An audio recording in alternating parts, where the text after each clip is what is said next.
So this is my procedure for putting guards and wear plates and clips and even the inner shoe, the front cap, the rear cap for McCormick Deering mowers. And as far as that goes, pretty much any mower, John Deere Big 4, John Deere 3, any horse mower is very similar. You know, they all have wear plates, they'll have clips, they'll have guards, they'll have a front cap and a rear cap. And quite frankly, a lot of them will interchange with each other. Where they're not interchangeable, the ledger plates are usually different.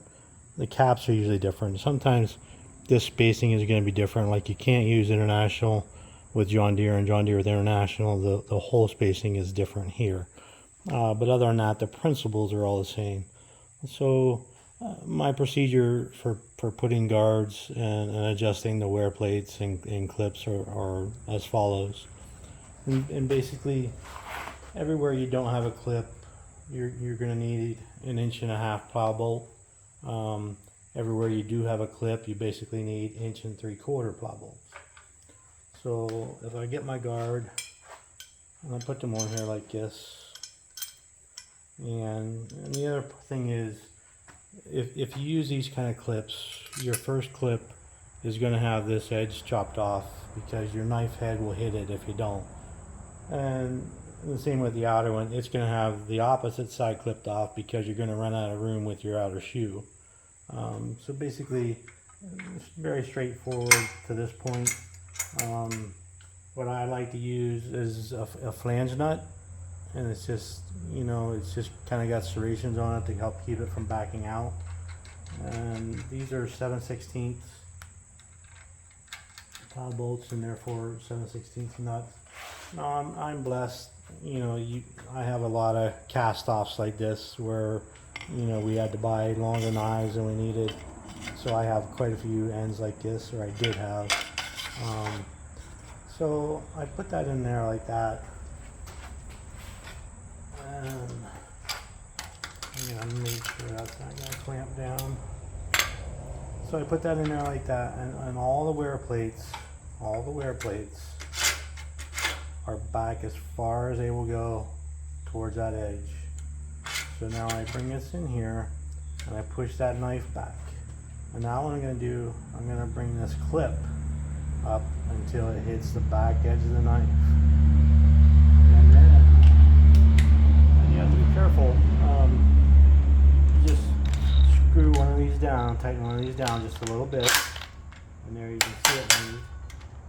And then I come in, and this one you can crank down pretty good, and then come back and crank that one down hard.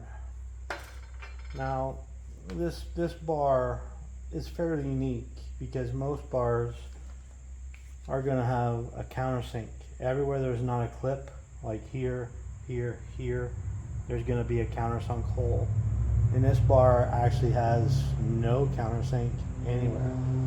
Now a lot of times you'll see countersinks out here, but it'll be flat in here. So, you know, if I use these serrated nuts all the way out because there are no countersinks.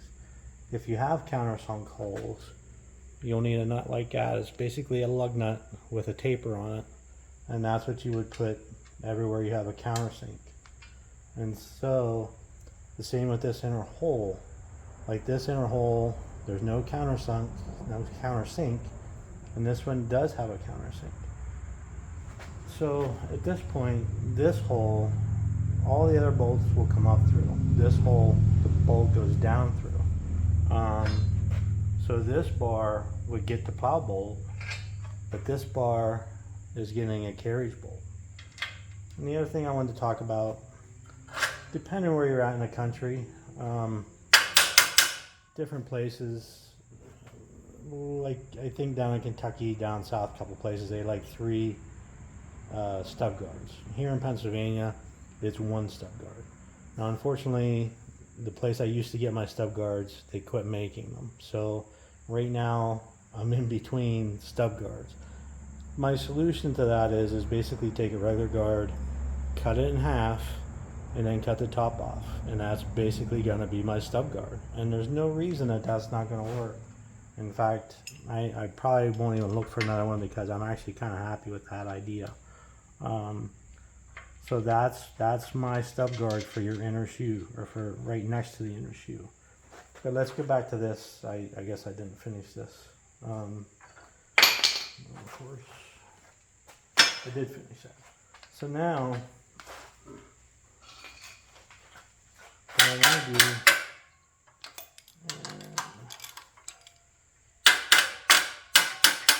I want to make sure that my clip is not pinching my knife in any way, but I also want to make sure that my clip is holding my knife down. If you can see that, I don't know if you can or not, but if you can see that, that clip is not doing its job. It's allowing the knife to come up in the front and therefore not contacting the guards. So in this style of clip, it's very simple. You just turn this screw and it in turn pushes down here. And I'll keep doing that. And that's pretty snug. That's probably too snug. Remember, it's cumulative. You have 6 clips, and for all that tight, you may struggle to move the knife back and forth. So I think there's just a burr, or maybe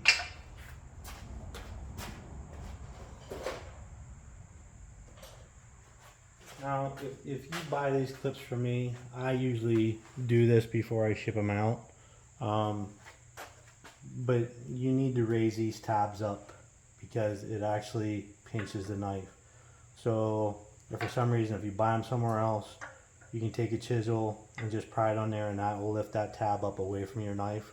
I actually put them in an anvil or a vise and pound these out. I don't think I pounded that one out quite enough.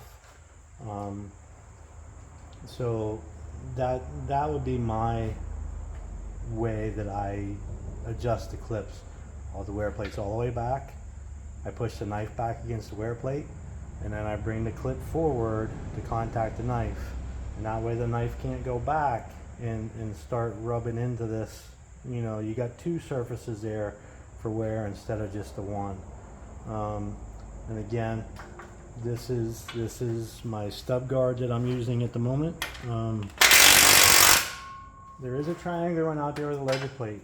Quite honestly, I won't sell them. I don't use them. I won't put them on a bar. I don't think they work right.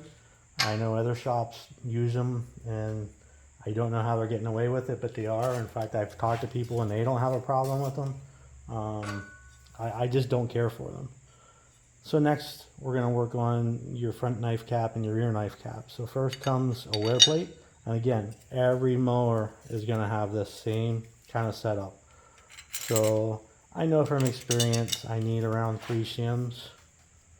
So I'm going to put the 3 on ahead of time here. And then I got my knife cap. And the same thing here. I like the serrated nuts. Now this one back here has a lock washer and a regular nut. And I do that basically because sometimes I don't have room. You can actually run out of room right here with certain shims. And so I'm going to put them on. And I'm going to... Now this I don't really have. I kind of like to push it back as far as it'll go. And I will do one kind of loose. And then the other one kind of heavy. And then come back and do this one kind of heavy. Now, I have broken these already. I'm not sure if I had a burr underneath or what, that it wasn't sitting level, or I had a bad one and it wasn't, you know, flat.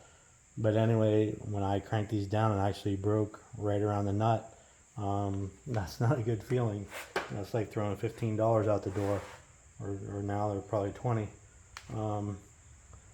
So, you know, this isn't a new head by any chance, by far. But it kind of gives me an indication of where I'm at.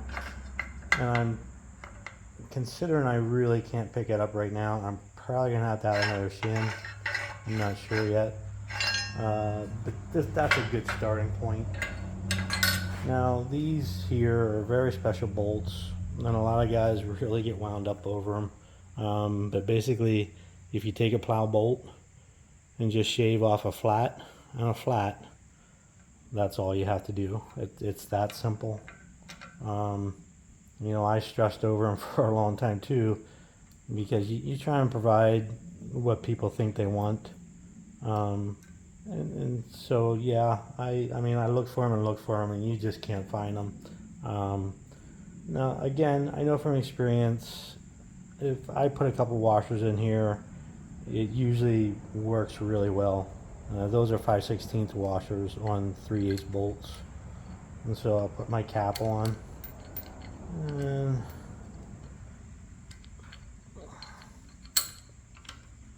again, I like the flange nuts.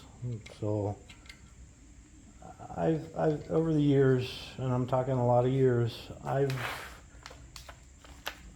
come to learn that grade 2 lock washers, they're not worth buying. I've had so many over the years that have failed when you crank the nut down. I actually switched over to a grade 5 lock washer, and they're just so much better. And in fact, when I can, I take the lock washers out of the equation altogether. You know, so I use a lot of flange nuts when I think it's prudent. So let's crank these down. Crank that one down. Crank that one down. Now let's see. Okay. I'm probably gonna have to pry this up. I don't want to put another washer under here. I'll kind of eyeball it and see what my gap looks like here. If my gap, you know, is level from front to back, like I'm not lifted this way or this way, I'll probably put a washer, another washer here. But if I have a gap, you know, it's tight here but it's loose up front, or vice versa, I'll probably pry up the front and use it that way. You kind of like to have a nice even spacing here.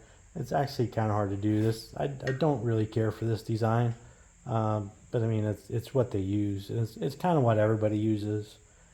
It's just one you kind of thought there'd be a better way, but that's it. So that's my procedure for tightening down clamps, adjusting clamps, putting in guards, my stub guard, my clips. Now again, I probably will have to maybe put another shim under here or bend it, like I said, depending on how it goes. But that would be my procedure for putting a knife together for a McCormick Deering. This is going to be similar, the same for a number 7, same for a number 6, same for a big 6, same for a 9. So all McCormick Deerings will look like this.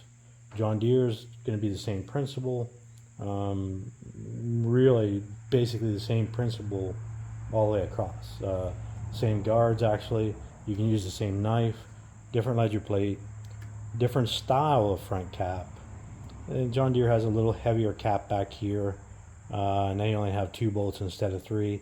The 3rd bolt actually comes in nice, especially if you kind of loose fit, because this will hold it together while you work on it. John Deere's, you kind of have to have 3 hands to hold it and bolt it down and so forth.